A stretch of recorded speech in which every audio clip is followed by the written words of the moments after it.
Tem uma imagem interessante do Zizek. Zizek é um lacaniano, tá? Mas ele está meio que ele está dentro da tradição crítica, que é aquela mistura de psicanálise e pensamento sociológico marxista, tá? E o Zizek, ele é bem interessante, esse autor, porque ele também é um crítico do marxismo tradicional, assim, então ele mistura Lacan, é um autor muito interessante, é um dos mais lidos hoje em dia, pelo menos sobre esse tema, né? Um dos, sobre essa questão social, mais utilização de Lacan para pensar a sociedade. E ele tem uma metáfora que eu acho muito interessante, eu acho que alguns de vocês já conhecem, que é a metáfora, ele fala da culinária francesa. Ele fala o seguinte, que a culinária francesa, ela é construída a partir de grandes fracassos. Olha só, tá?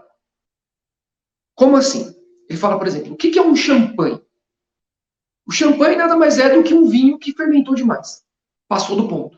Mas mesmo assim foi servido. Né? Foi autorizado para além das normas do que era um vinho bom, ele foi servido mesmo assim. Então ele tem uma característica de subversão. É mais ou menos o que nós fazemos com os nossos sintomas. A gente olha aquilo que não é aceito e a gente pega isso que não é aceito e autoriza isso a fazer parte da nossa individualidade, da nossa individuação. Tá?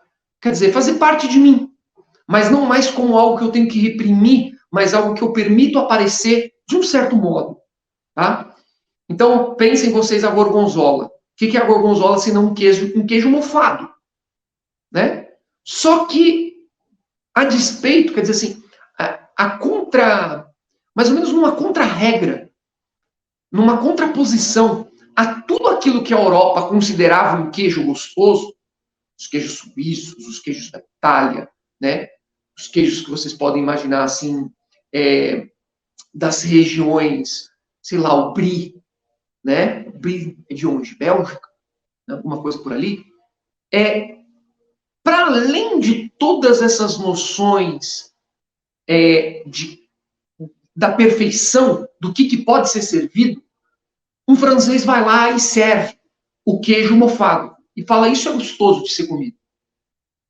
Para uma pessoa que é um especialista em queijo na época, quando olhou aquilo, falou, você é um nojento, você é alguém que não sabe o que você está servindo, você é louco de servir isso. Só que, no entanto, aquele queijo é um queijo sucesso. Né? Então, é mais ou menos essa ideia. Né? Eu estou me utilizando de um exemplo que um lacaniano deu, tá, para falar sobre o sintoma, mas isso não muda.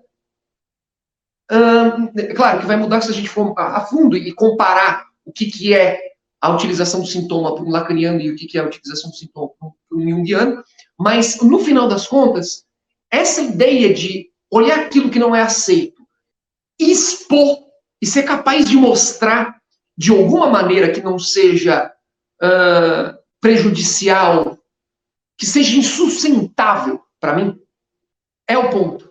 Então, eu até discuti esses dias, né, no meio de uma conversa, aqui com as professoras, né, estava conversando com a Regina, com a grande professora de vocês, apontando que a psicanálise ela tem, em todos os níveis, inclusive para os junguianos, uma característica de subversão inata. É próprio da psicanálise ser subversivo, porque senão o que você faz com os seus sintomas? Você reprime, você esconde, você fala, olha, eu não vou permitir que ele surja por causa da lei. Né? Da lei, qual lei? Dessa lei, daquilo que é apresentado ou não, daquilo que é bonito ou não, daquilo que a sociedade quer ver ou não. Se você ficar nesse processo, você está no processo de alienação, porque é justamente esse processo que faz com que a gente adoeça. Né?